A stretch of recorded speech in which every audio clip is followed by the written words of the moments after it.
Assalamualaikum warahmatullahi wabarakatuh. Bismillahirrahmanirrahim. Alhamdulillahi rabbil alamin.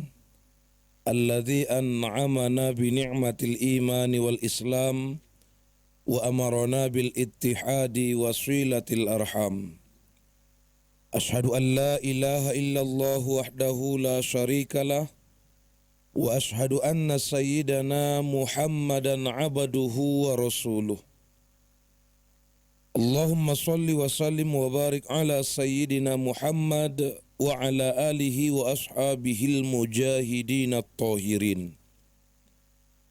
Subhanaka la ilma lana illa ma 'allamtana innaka antal alimul hakim.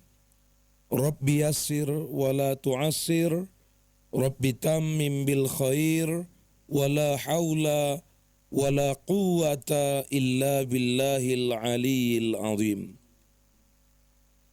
Allahumma atina sihhatan wa afiyatan wa salamah wa hidayatan wa rahmah wa rizqan halalan tayyiban wasi'an mubaraka ya rabbal alamin. Amma ba'du.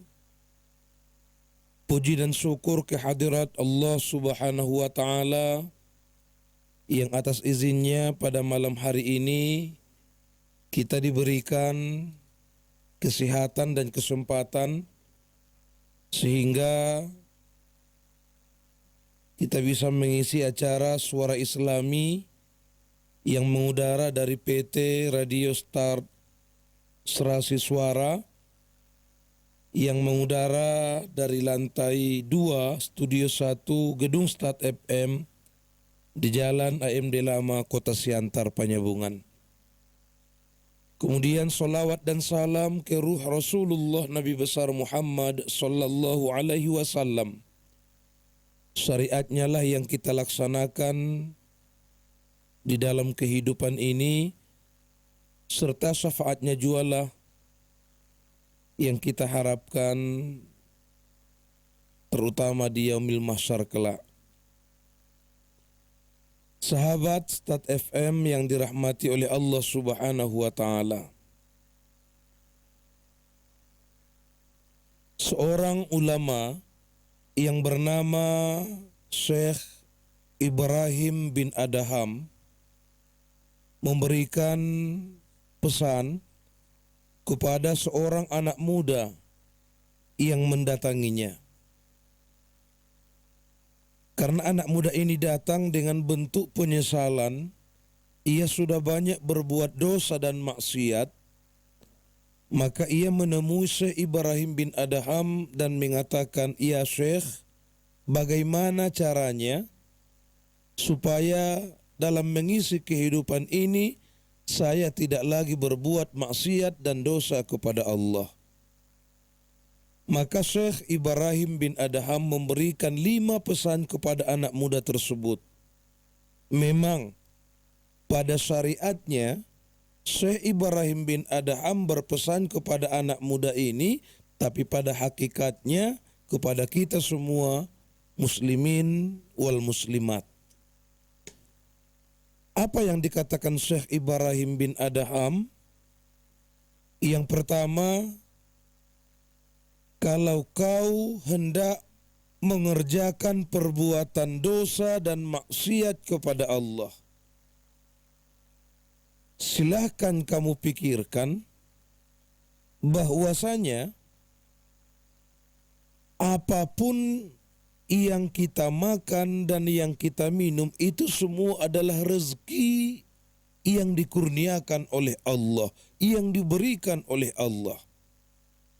Maka dengan sifat Rahman dan Rahimnya Allah kepada manusia, ia berikan rezeki baik bentuk makanan, baik bentuk minuman. Apakah wajar sebagai manusia masih mengingkari apa yang menjadi syariatnya? Apakah pantas sebagai manusia berbuat maksiat lagi kepadanya? Maka si pemuda tadi menjawab, kalaulah memang begitu pesan yang diberikan oleh Syekh, memang manusia tidak selayaknya lagi berbuat dosa dan maksiat, karena apa yang menjadi rezeki kita itu adalah datangnya dari Allah. Maka dilanjutkan oleh Syekh Ibrahim bin Adham, kalau manusia itu masih mau lagi berbuat dosa dan maksiat kepada Allah, silahkan cari rezekimu, asal jangan rezeki yang diberikan oleh Allah. Bagaimana saya mendapatkannya? Kata si pemuda tersebut. Inilah jawabannya wahai pemuda, kata Ibrahim bin Adham. Selagi rezekimu yang Allah berikan itu yang kamu makan dan yang kamu minum, jangan berbuat maksiat dan berbuat dosa kepadanya. Karena apa? Tsumma latus'alunna yauma idzin 'anin na'im. Dari seluruh nikmat yang diberikan Allah nanti akan ditanya satu persatu, kemana kita gunakan. Inilah yang pertama. Kalau memang betul-betul kita mau maksiat kepada Allah, berbuat dosa kepada Allah, silahkan cari rezeki bukan dari rezeki yang diberikan oleh Allah. Kemudian yang kedua, kata Syekh Ibrahim bin Adham, wahai anak muda, kalau engkau mau berbuat dosa dan maksiat, carilah tempat tinggalmu jangan di bumi Allah yang besar ini. Apa kata pemuda itu? Ya Syekh, bagaimana saya mendapatkannya? Inilah yang harus kita pikirkan sebagai manusia, kata Syekh. Allah sudah memberikan rezeki kepada kita, Allah sudah memperbolehkan kita tinggal di atas buminya, apakah lagi kita mau berbuat dosa kepadanya, berbuat maksiat kepadanya? Tentu tidak. Kalau kita bayangkan saja sahabat Start FM semua, kalau kita numpang ke rumah orang, kita berlaku sesuai dengan apa yang menjadi nafsu kita, tetapi perbuatan itu tidak menyenangkan hati si pemilik rumah, bisa-bisa kita akan diusir dari rumahnya. Maka ini pun harus kita pikirkan juga. Kalaulah kita berbuat maksiat kepada Allah, kalaulah kita berbuat dosa kepada Allah, pikirkan dulu. Kalau sekiranya Allah mengatakan, carilah tempat tinggalmu jangan di bumi yang saya punya ini, mau kemana lagi kita pergi?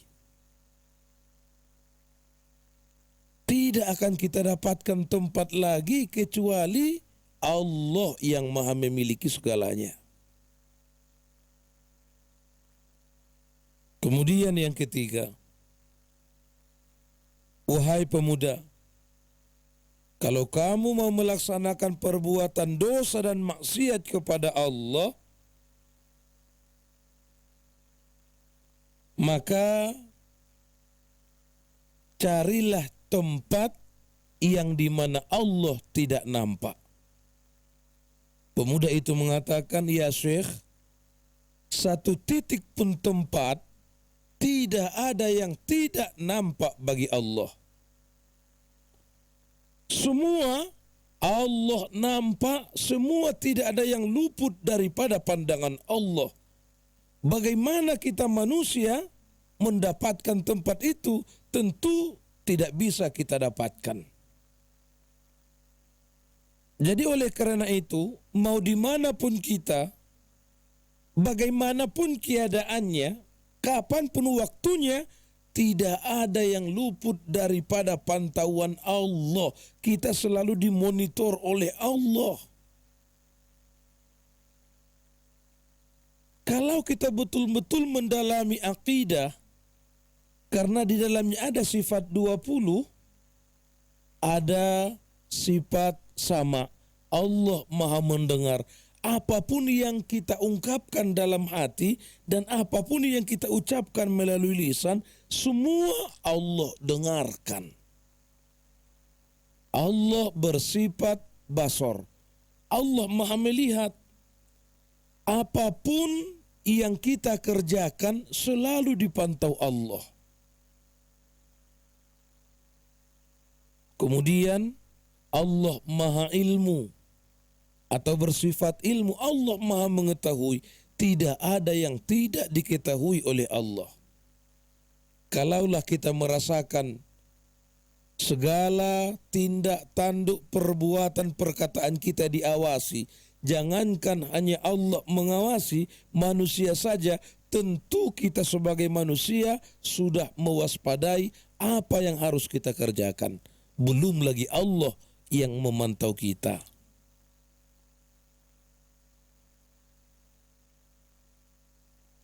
Kalau kita berpikir, kita undur dulu sejarah ke belakang, di waktu kita sekolah, selagi nampak guru kita belajar dengan aktif, ribut tidak berani, mau berjalan ke sana kemari tidak lagi dilakukan. Karena apa? Guru selalu memantau keberadaan muridnya. Tetapi manakala gurunya tidak lagi di kelas, di waktu istirahat misalkan, maka siswa bisa saja melakukan apa saja. Karena apa? Dia tidak merasakan bahwa segala apa yang ia lakukan selalu diawasi dan masuk dalam pantauan seorang guru. Maka apabila kita merasakan selalu dipantau oleh Allah, kita merasakan kita ini selalu dilihat Allah, kita merasakan apa yang kita ucapkan selalu didengar Allah, kita merasakan bahwa apa yang kita lakukan selalu diketahui Allah, tidak akan mungkin lagi kita berbuat dosa dan maksiat. Innallaha sami'un basir, sesungguhnya Allah Maha mendengar lagi Maha melihat.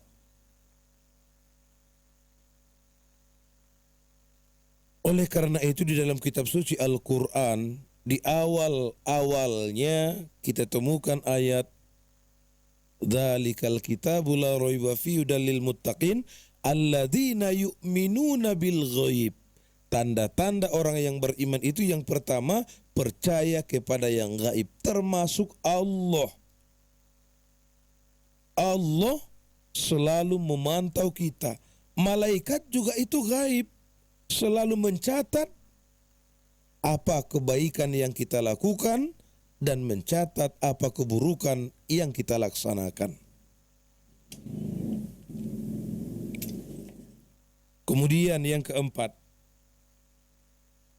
wahai pemuda, jika engkau akan melakukan sesuatu kejahatan, sesuatu perbuatan dosa maupun maksiat kepada Allah, maka coba kamu pikirkan, apakah kamu sanggup mengatakan kepada Israel yang akan mencabut nyawamu, wahai Israel, jangan dulu cabut nyawa saya, tolong tangguhkan dulu, tolong di-cancel dulu. Jangan hari ini, bisa saja tahun depan atau tahun depannya lagi. Maka pemuda itu mengatakan, ya Syekh, tidak ada satu orang pun di antara seluruh manusia yang menolak Israel akan mencabut nyawanya. Karena kullu nafsin dha'iqatul maut, setiap yang bernyawa pasti akan merasakan kematian. Fa idza jaa ajaluhum la yastakhiruna sa'atan wa la yastaqdimun. Kalaulah ajal sudah datang waktu dan tempatnya kepada kita, maka tidak akan bisa diundur dan tidak akan bisa dipercepat. Jadi tidak ada satu manusia pun yang bisa mengatakan ajalnya akan diundur kepada Israel.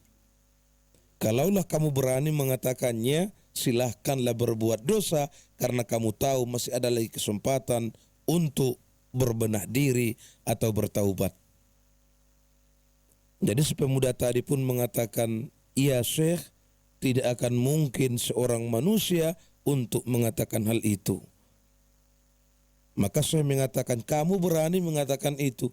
Begitulah kita kepada Allah. Mana mungkin lagi kita berbuat dosa dan maksiat kepada Allah.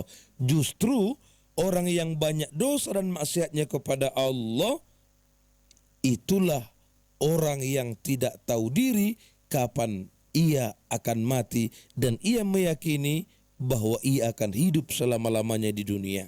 Kalau ia merasakan ia akan mati, tentunya ia akan mempersiapkan bekal bagaimana nanti untuk kehidupan akhiratnya. Kemudian terakhir, kata Syekh Ibrahim bin Adham, "Wahai anak muda, jika engkau berbuat dosa dan maksiat, pikirkan dulu, kalaulah nanti kamu dimasukkan ke dalam api neraka. Di sana malaikat Zabani akan mengeksekusi seluruh penduduk neraka, akan menghukum seluruh penduduk neraka. Maka katakan kepadanya, hai Zabaniya, jangan hukum saya, jangan eksekusi saya, karena saya bukanlah orang yang bersalah." Maka pemuda itu mengatakan, "Ya Syekh, kalaulah sudah di neraka, bagaimana mungkin bisa lagi memprotes apa yang akan dilakukan oleh malaikat Zabaniyah?" Jadi oleh karena itu, kalau tidak mungkin, maka jangan lagi berbuat dosa dan maksiat kepada Allah. Beginilah hebatnya peraturan-peraturan di dalam agama kita.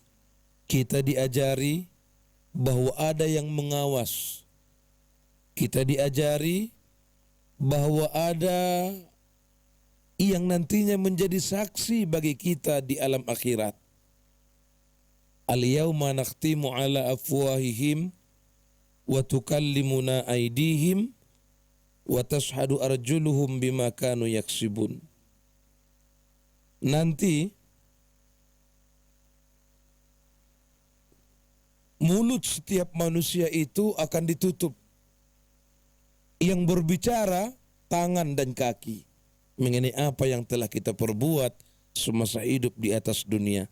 Tangan mengaku bahwa dia telah bersalah, kaki mengaku bahwa dia telah bersalah. Jadi tidak ada satu titik pun di atas dunia tempat kita untuk melakukan dosa dan maksiat kepada Allah. Marilah kita ingat apa yang telah dipesankan oleh Al-Quran kepada kita. "Wa ma khalaqatul jinna wal insa illa liya'budun."